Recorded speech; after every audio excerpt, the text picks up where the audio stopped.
우리가 살아가는 공동체 중에는 매력적인 공동체가 있죠. 저는 이때쯤 가장 기대되는 분들이 누구냐면 우리 이제 고3 수험생을 지나서 대학에 갓 입학한 우리 학생들이 가장 기대가 돼요. 이 친구들은 어떻게 살아가고 있을까? 새로운 캠퍼스에서 새로운 친구들과 함께 살아가는 것, 무엇보다도 그동안 노력했던 그 학교에 입학해서 공부한다라는 것이 어떤 의미일까 생각을 해봅니다. 학교에 들어가면 그 학교를 나타내고 싶습니다. 그래서 입는 옷이 있죠. 바로 과 잠바입니다. 그래서 학교 이름을 드러내고 있는 그 옷을 늘 입고 다니죠. 한 학기 동안은 어지간하면 그 옷을 입고 다니기도 하는 것 같습니다. 좋은 회사에 취직해도 마찬가지이죠. 특히 목에 사원증을 걸고 점심 식사를 하러 나가는 그런 회사원들을 보면 저 이 회사에 입사했어요 라고 자랑하는 것처럼 보여질 때도 있습니다. 근데 그럴 만한 가치가 있어요. 왜냐하면 그 회사에 들어가기 위해서 얼마나 치열하게 노력했겠습니까? 네, 매력적인 공동체에 들어가는 것은 참 어려운 것 같아요. 우리가 보는 세상에 매력적인 공동체들이 있죠. 그런데 막상 그 공동체에 들어간 사람들의 이야기를 보면 우리가 생각하는 것만큼 그렇게 매력적이지는 않은 것 같아요. 그 안에 들어가 보면 밖에서 보는 것과는 다르게 치열한 경쟁과 다툼이 있다는 것이죠. 밖에서 보기에는 매력적인 공동체인데 그 공동체 안에는 서로가 서로를 이기기 위해서, 더 위에 군림하기 위해서 치열하게 싸우고 있다라는 것입니다. 그렇다면 우리가 생각할 때 세상에서 매력적인 공동체는 별로인 것 같아요. 그렇다면 진정한 매력적인 공동체란 무엇일까요?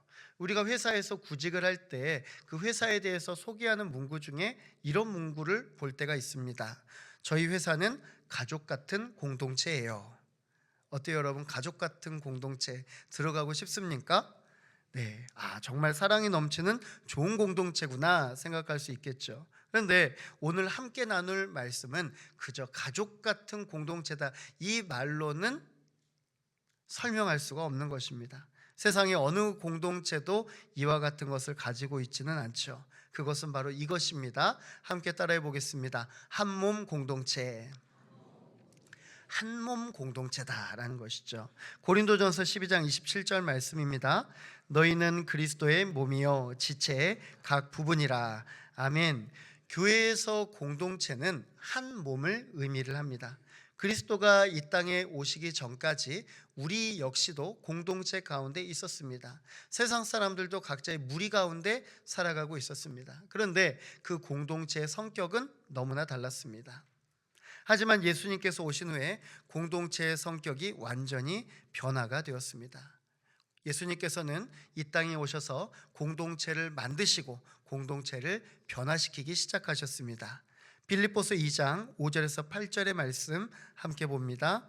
너희 안에 이 마음을 품으라. 곧 그리스도 예수의 마음이니 그는 근본 하나님의 본체시나 하나님과 동등됨을 취할 것으로 여기지 아니하시고 오히려 자기를 비워 종의 형체를 가지사 사람들과 같이 되셨고 사람의 모양으로 나타나사 자기를 낮추시고 죽기까지 복종하셨으니 곧 십자가에 죽으심이라. 아멘. 원래는 예수님도 공동체 소속이었어요. 근데 그 공동체가 어떤 공동체였냐? 바로 하늘 공동체였습니다. 하늘 공동체에는 멤버십이 있어요. 근데 어떤 분들이 들어가느냐? 성령 하나님, 성부 하나님, 성자 하나님, 이렇게 멤버십이 되어 있습니다. 함부로 들어갈 수 없는 멤버십이죠. 근데 그 하늘 공동체에 계셨던 예수님께서 갑자기 세상으로 내려오십니다. 그리고 예수님은 자신이 직접 제자 공동체를 만드셨습니다. 인간과 비교할 수 없는 그런 하늘 공동체에 계셨던 예수님께서 왜 이 땅에 내려오셨을까요? 그러면 예수님께서 이 땅에 내려오셔서 많은 사람들 앞에, 공동체 앞에 군림하려고 하셨을까요?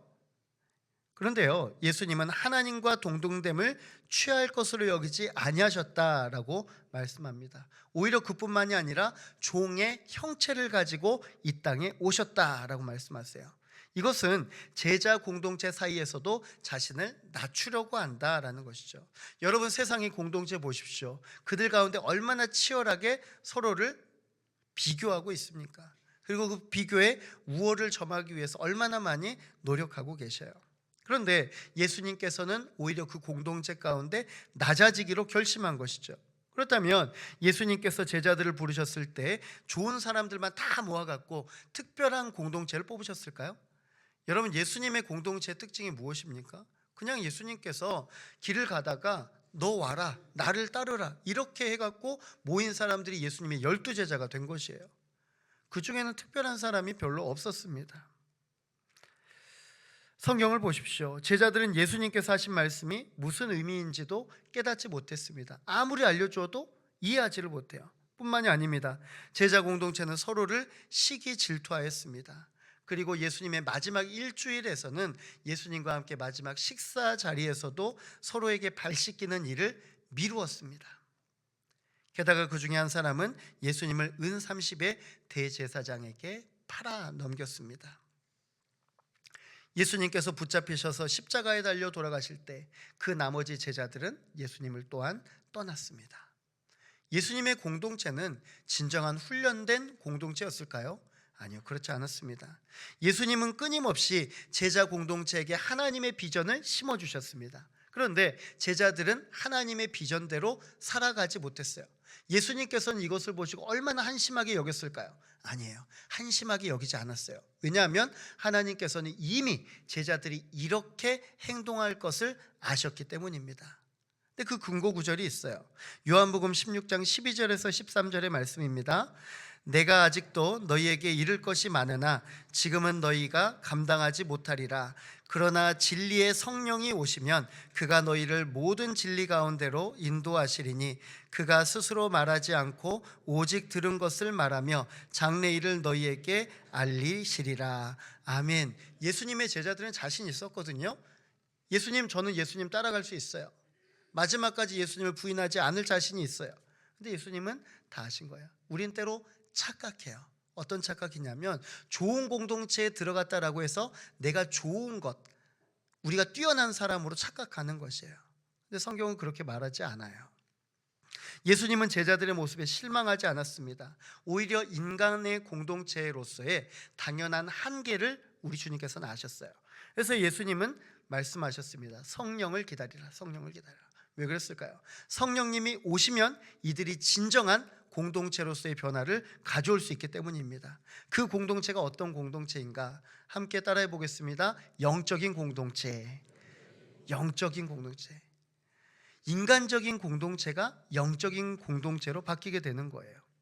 이들은 사도행전 2장의 사건인 오순절 다락방에서 있었던 성령 임재 사건, 이것을 통하여서 완전히 변화가 되었습니다. 이 성령을 받은 공동체는요, 마치 이전에 예수님께서 그토록 얘기하셨던 것 깨닫지 못했었는데 단번에 깨달은 것처럼, 마치 각성한 것처럼 사람이 변해버립니다. 그리고 바깥으로 나가서 하나님의 일을 각 나라의 방언으로 선포하게 되죠. 바로 예수님께서 말씀하신 진정한 공동체로서의 변화가 나타난 것입니다. 그리고 영적인 공동체는 유무상통을 이루는 그런 변화로 이루어졌습니다.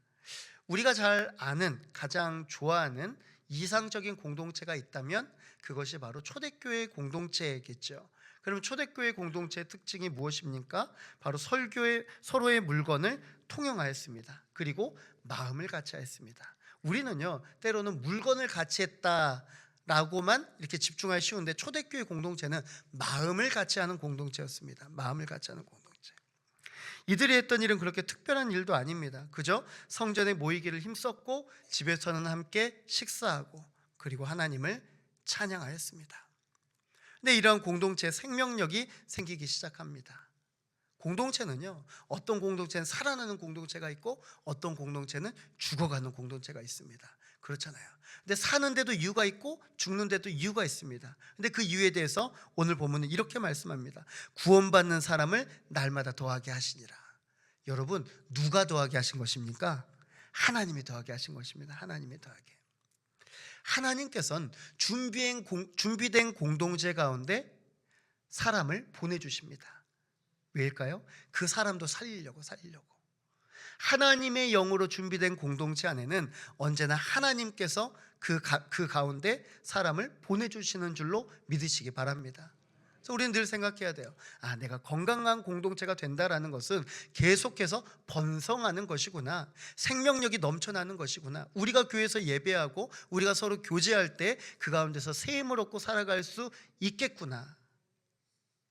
헨리 나우엔의 공동체라는 책에서 보면 공동체는 성령이 주시는 선물이다라고 말씀합니다. 성령이 주시는 선물. 여러분 어떠세요? 성령이 주시는 선물 좋습니까? 안 좋습니까? 좋죠. 영적인 삶이 바로 공동체적인 삶이다라고 이 책에서는 말씀하고 있어요. 영적 삶은 성령의 삶이다. 우리 마음의 중심에 하나님의 영이 거하실 때 그것이 바로 영적인 공동체다라는 말씀입니다. 그리고 각자의 마음에 계시는 성령님께서 각 사람을 하나 되게 하십니다. 이 말이 무슨 말이냐면 여러분 우리가 처음에 하나님을 믿게 될 때 어떻게 믿어요? 공동체적으로 믿습니까? 개인적으로 믿습니까? 개인적으로 믿어요. 내가 하나님을 알고 하나님을 믿게 돼요. 그래서 하나님을 믿어서 교회에 왔어요. 교회 오니까 누구를 만나요? 옆에 계신 분들이 계시네요. 옆에 계신 분들께 이렇게 고백하겠습니다. 반갑습니다. 몰라 뵈서 죄송합니다. 하나님께서 보내셨군요. 여러분 뭐예요? 우리는요 이 자리에서 여러분 하나님 만나러 왔잖아요. 그렇죠? 하나님 만나러 왔는데 옆에 계신 분이 앉아 있는 거잖아요. 근데 옆에 앉아 계신 분들에게 혹시 이런 말 해봤어요? 왜 왔어? 아니에요 여러분. 옆 사람도 하나님 만나러 오신 거예요.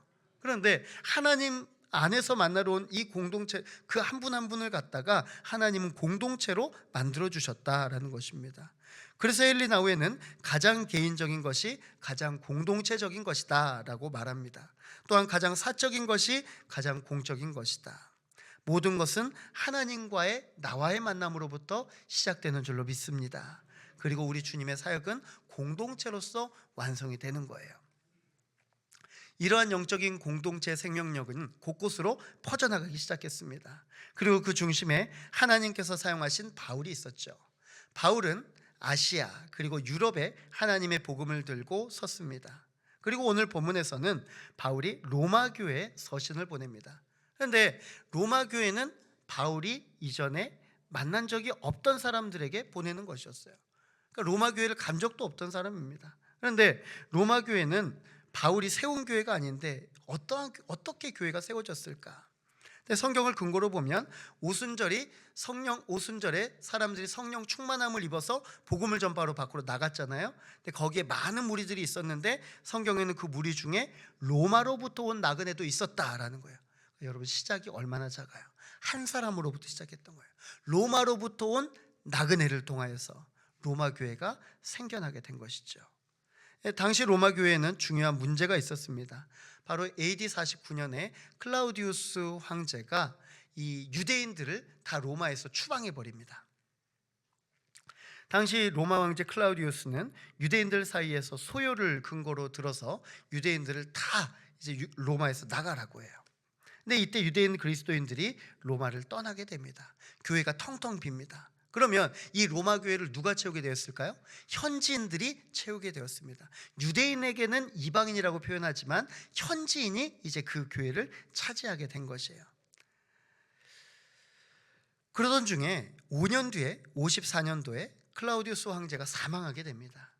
그러니까 이제 로마에서 추방되었던 사람들이 이 클라우디우스 황제의 죽음의 소식을 듣고 다시 로마로 돌아왔어요. 그리고 찾는 곳이 어디겠어요? 교회로 다 돌아와 보는 겁니다. 그래서 교회에서 예배드리려고 하는데 이전과는 다른 거예요.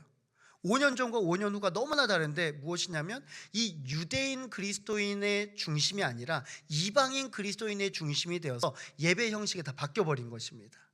중요한 것들이 다 달라진 거예요. 근데 그 핵심이 무엇이냐면 유대인들은 율법을 중요하게 생각하잖아요. 그런데 그 율법 중심의 교회가 아니라 이제 이방인 중심의 교회로 바뀌게 된 것입니다. 유대인들은 율법과 전통을 중요시하는데 이방인들 이런 것들 소중하게 생각하지 않죠. 그래서 유대인과 이방인 그리스도인들 사이에 심각한 문화적 그리고 신학적인 충돌이 일어나게 됩니다. 한마디로 교회 안에 갈등이 일어나게 됐다는 거예요. 왜 그래요? 5년 전에는 우리가 주인이었잖아요. 유대인 그리스도인들이 주인이었잖아요. 근데 지금은 이방인 그리스도인들이 주인이 되어 있었던 거예요. 그러니까 그 둘이 충돌을 합니다. 본문 15절은 말씀합니다. 함께 읽어보겠습니다. 즐거워하는 자들과 함께 즐거워하고 우는 자들과 함께 울라. 아멘. 그렇다면 오늘 바울 사도가 말하는 함께 즐거워할 자, 함께 울 자는 과연 누구입니까? 바로 지금까지 제가 말씀드렸던 이방인 그리스도인들과 그리고 유대인 그리스도인들, 이들을 말하는 거예요. 바로 갈등 가운데 있는 무리들을 말하는 것입니다. 나와 배경이 전혀 다른 형제 자매들에 대해서 말씀하고 있는 것. 이들은요, 함께 울고 함께 웃을 이유가 전혀 없는 사람들입니다. 근데 오늘 바울 사도는 서신을 통해서 함께 울고 함께 웃으라라고 말씀하는 거예요. 바울은 오늘 로마서를 통해서 유대인이나 헬라인이나 차별이 없다라고 말씀하세요. 로마서 10장 12절의 말씀입니다. 유대인이나 헬라인이나 차별이 없음이라. 한 분이신 주께서 모든 사람의 주가 되사 그를 부르는 모든 사람에게 부유하시도다. 아멘. 이들은 서로 다른 문화적 배경, 신앙적 배경을 가진 사람들이었습니다. 우리는 공동체를 한 몸이라고 합니다. 그런데 여러분, 우리의 몸을 보십시오. 우리의 몸의 특징이 무엇입니까? 여러분 몸을 절반으로 딱 잘랐다고 생각을 해보세요. 그럼 오른쪽과 왼쪽이 같습니까? 안 같습니까? 같아요. 데칼코마니처럼 같아요. 그런데요, 오늘 본문에서 말하는 한 몸은 다른 몸이에요. 무엇이냐면 우리를 각 지체가 되게 하셨다라고 말했잖아요. 오른손과 왼손 크기가 달라요. 그리고 힘도 달라요. 완력이 다르다는 거예요.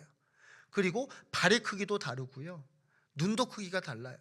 그리고 청력도 달라요. 모든 것이 다 다른 거예요. 근데 다 붙여놔 버린 거예요. 그래서 이걸 한 몸이라고 하는 거예요.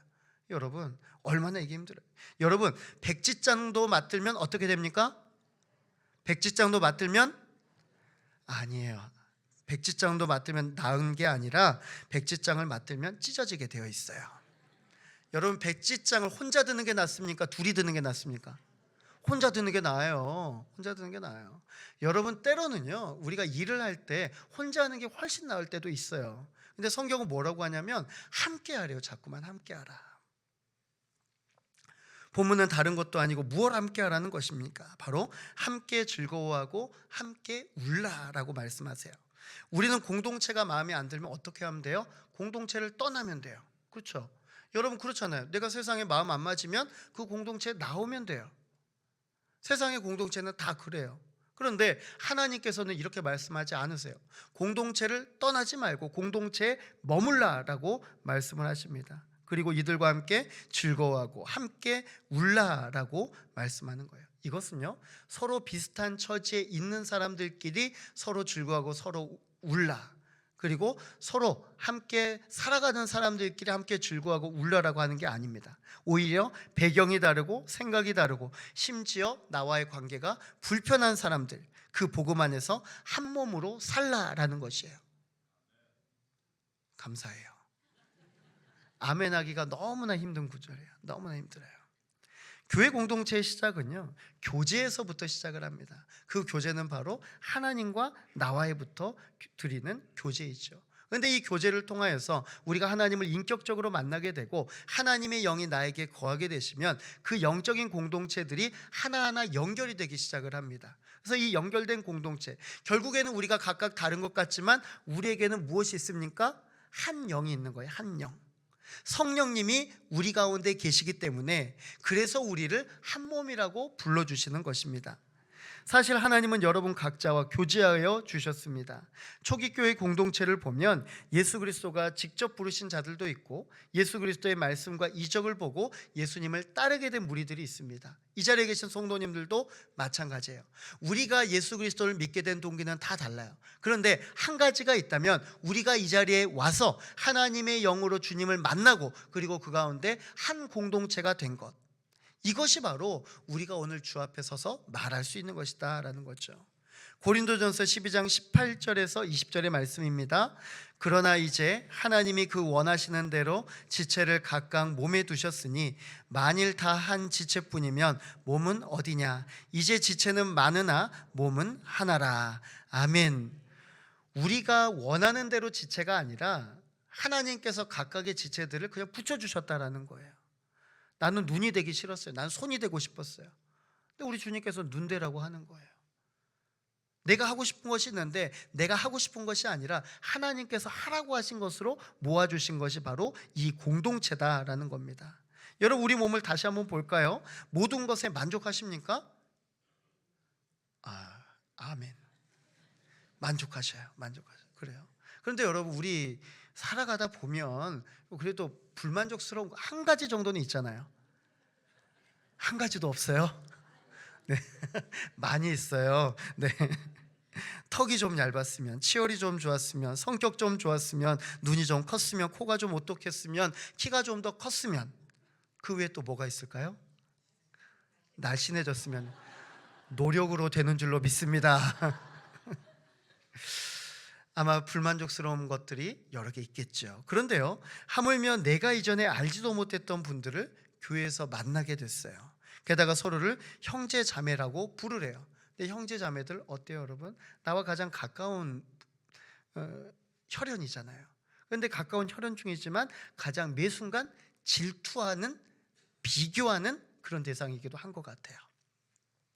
우리는 애초에 세상에서 경쟁하는 사람들이었습니다. 함께하는 것보다 경쟁하고 비교하는 것이 훨씬 익숙했던 그런 사람들이었어요. 근데 다른 사람들의 일을 내 일처럼 생각한다는 것, 이것이 쉽습니까? 때로는 나 자신을 보면서도 아이고, 내가 이런 사람이 아닌데, 이럴 때가 있지 않아요? 게다가 공동체 안에는 여러분이 가장 함께 하고 싶지 않은 사람이 있잖아요.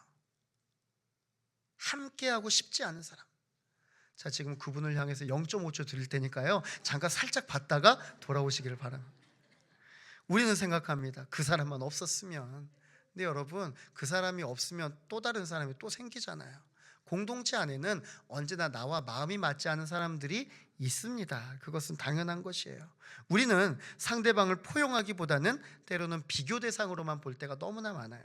우리는 생각합니다. 내가 사는 곳이 옆에 사는 분보다 더 집이 넓었으면 좋겠다. 내가 입는 옷이 더 좋은 옷이었으면, 내가 드는 가방이 더 좋았으면, 내 자녀가 상대방의 자녀보다 더 잘났으면, 여러 가지 것들을 생각해요. 얼마나 비교거리가 많은지 모릅니다. 공동체로 모아놨더니 세상의 공동체는 서로가 서로를 비교하는 거예요. 여러분, 세상의 동호회 한번 가보십시오. 동호회 가보면 처음에 시작은 무엇입니까? 내가 좋아하는 것이 있기 때문에 좋아하는 공통점을 가진 이들이 모아놨잖아요. 근데 이들 가운데 어때요? 흔히 이런 말을 하더라고요. 장비충이라고 하더라고요. 장비충. 뭐예요? 비교하기 시작해요. 비교하기. 상대방보다 더 나은 장비들, 상대방보다 더 나으려고 끊임없이 출혈을 감수하는 것입니다. 하나 되지 못하고 오히려 비교하고 분열만 일으키고 있는 것이죠. 그러니 모여서 하는 일이 다투는 것밖에 없는 거예요. 공동체는 하나 되는 것이 목적인데 오히려 그 안에 분열과 갈등이 생기는 것입니다. 근데 오늘 본문은 이렇게 말씀합니다. 함께 울라, 함께 웃으라. 첫 번째는 함께 울라입니다. 하나님은 우리의 이런 비교하는 마음을 너무나 잘 아십니다. 그래서 우리 주님께서는 이미 먼저 우리 이전에 주신 것이 하나가 있습니다. 이것이 무엇인가? 따라해 보겠습니다. 긍휼. 여러분, 이 긍휼이 어디에서부터 왔을까요? 바로 하나님께로부터 긍휼이 왔습니다. 경쟁하는 세상에서 우리는 차이점에 초점을 맞춥니다. 그런데 차이점에 초점을 맞추는 우리에게 하나님께서 말씀하시는 것은 경쟁이 아니라 그 반대인 긍휼입니다. 긍휼.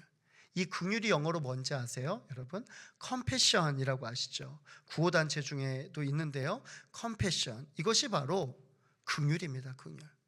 컴패션의 뜻은 무엇이냐면 함께, 그리고 고통을 합성한 것입니다. 그러니까 함께 고통당하는 것입니다.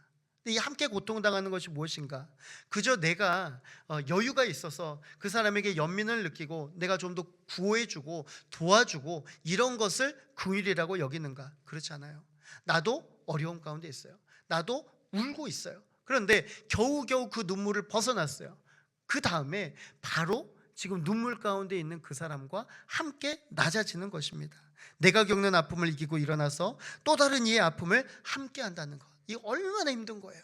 그런데 오늘 성경에서는 함께 울라라고 말씀하세요. 로마서 11장 31절의 말씀입니다.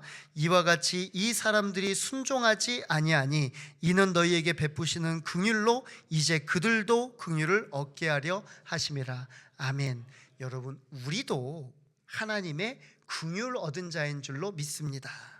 근데 우리가 이 긍휼을 입었기 때문에 이제 그 긍휼로 또 다른 이들에게 다가가라라는 것이죠.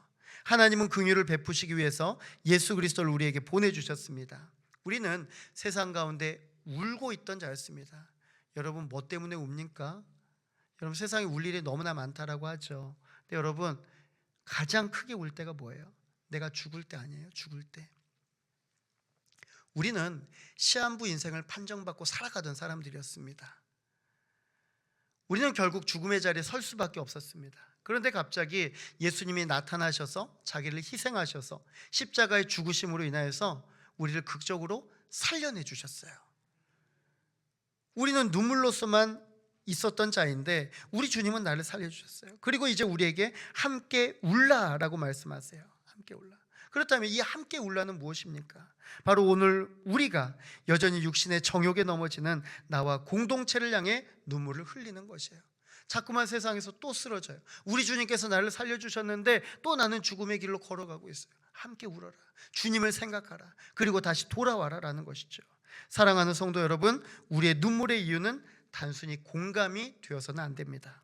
나의 자리에서 슬픔을 당한 이를 바라보는 것이 아니라 그 눈물의 자리로 함께 참여하는 것, 그 눈물의 자리에 함께 머무르는 것입니다. 예수님께서 하늘에서 우리에게로 오셨던 것처럼 오늘 우리도 주변의 형제 자매들과 함께 마음으로 울 수 있는 공동체적인 삶을 살아가시기를 주님의 이름으로 간절히 소망합니다. 두 번째는 함께 웃으라입니다. 성경은 또한 함께 즐거워하라 라고 말씀합니다. 여러분 우리가 오늘 즐거워할 일 하면 무엇이 생각나세요? 옆 사람이 잘 됐을 때 내가 축복해 주는 것, 때로는 내가 배 아프지만 그래도 나의 넓은 마음으로 축복해 주는 것, 이것을 생각을 합니다. 그래, 그러자.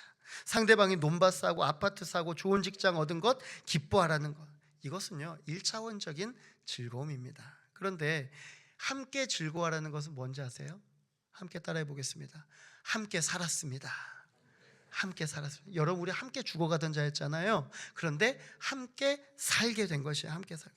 죄의 권세에서 벗어나서 하나님의 자녀가 되었다는 즐거움, 그리고 오늘 이 자리에서 함께 예배하고 있다는 그것이 바로 우리에게 가장 큰 즐거움인 줄로 믿습니다. 당시에 로마 교회는 흩어졌던 교인들이 다시 모이는 자리였습니다. 근데 모였을 때 그들은 갈등이 있었습니다. 근데 오늘 바울 사도가 그렇게 말하는 거예요. 여러분 그것보다도 지금 이 자리에 여러분 살아있고 그리고 이 자리에서 함께 예배한다는 것이 기쁜 일 아닙니까? 그러니까 그것으로 즐거워하십시오. 여러분이 가지고 있는 율법의 문제, 여러분의 문화적인 차이, 그것을 바라보는 것이 아니라 지금 내가 주님 안에서 이 자리에서 오늘 또 예배하고 있다는 것, 이것을 바로 하나님 안에서 기뻐하시기를 바랍니다. 오늘 우리가 한 주간 동안 헤어져 있다가 이 자리에 만나서 예배한다라는 것, 이것은 바로 큰 은혜와 기쁨, 큰 은혜와 기쁨이다라는 거예요. 때로는 우리가 이것을 기뻐하지 않아요. 당연하게 생각돼요. 근데 여러분 세상에 오늘 사건 사고를 보십시오. 하루하루 살아간다는 것이 기적 아닙니까? 전혀 예상하지 않았던 죽음이 곳곳에서 일어나고 있습니다. 오늘 내가 이 자리에 있다라는 것, 그것이 바로 하나님의 선물인 줄로 믿습니다. 사순절을 보내며 우리는 고난당하신 예수 그리스도를 묵상하고 있습니다. 묵상한다라는 것은 무엇입니까? 예수 그리스도가 저 멀리 계시고 나는 이곳에 맞아, 예수님이 저렇게 고통당하셨구나, 고난당하셨구나, 십자가를 지셨구나, 돌아가셨구나, 이걸 바라보는 것이 아니에요. 여러분 저 멀리서 예수님에 대해서 공부하는 것이 아니라 예수님께서 십자가를 지고 걸어가실 때 우리도 그 곁에서 자기 십자가를 지고 따라가는 것, 이것이 바로 오늘 사순절을 살아가는 우리가 예수님 앞에서 해야 될 자세인 줄로 믿습니다. 여러분 장애인의 마음을 체험한다고 눈을 가리고 10분 동안 지팡이를 가지고 헤매봅니다. 그리고 청각장애인을 이해해본다고 귀마개를 끼우고 10분 동안 살아가 봅니다. 지체가 부자연스러운 장애인을 이해한다고 휠체어를 타고 10분 동안 끌어봅니다. 그리고 이제 말합니다. 저는 이제 이들을 이해할 수 있어요. 여러분 맞습니까? 이것은요 공감하는 것이 아닙니다. 그저 체험하는 것입니다. 예수님을 안다는 것은 예수님과 함께 살아감으로 이어져야 된다라는 것이죠. 그저 저 멀리서 예수님을 생각하는 것이 아니라 내가 오늘 예수님이 머무는 자리에 함께 나아가야 된다라는 것입니다. 바로 한마디로 예수 공동체에 속하는 것이죠. 우리 주님께서는 나를 찾아오시기 위해서 낮은 자리로 임하여 주셨습니다. 예수님이 낮아졌기 때문에 나를 만날 수가 있었던 거예요. 우리도 십자가 지신 예수님 곁에서 함께 자기 십자가를 지고 함께 우는 것, 이것이 바로 오늘 우리에게 필요한 사순절을 지내는 모습이다라는 거죠. 오늘 우리가 웃을 수 있는 이유가 무엇입니까? 바로 예수님의 고난의 눈물 뒤로 예수님의 즐거움의 부활에 참여하고 있기 때문입니다. 사랑하는 성도 여러분, 교회는 마음 맞는 사람들이 모이는 곳이 아닙니다. 교회는 예수 그리스도의 긍휼을 입은 사람들끼리 모인 곳입니다. 우리 모두는 그저 긍휼 입은 자들로 이 자리에 있습니다. 그래서 주님께서 나를 예배하게 하시고 나에게 하나님의 영을 부어주시고 그래서 우리가 한 몸 된 공동체가 된 줄로 믿습니다. 사랑하는 성도 여러분, 권면드립니다. 우리 함께 울고 함께 기뻐하는 주님의 몸 된 귀한 무학교회 공동체로 살아가시는 온 성도님들 되시기를 주님의 이름으로 간절히 축원합니다. 하나님 아버지,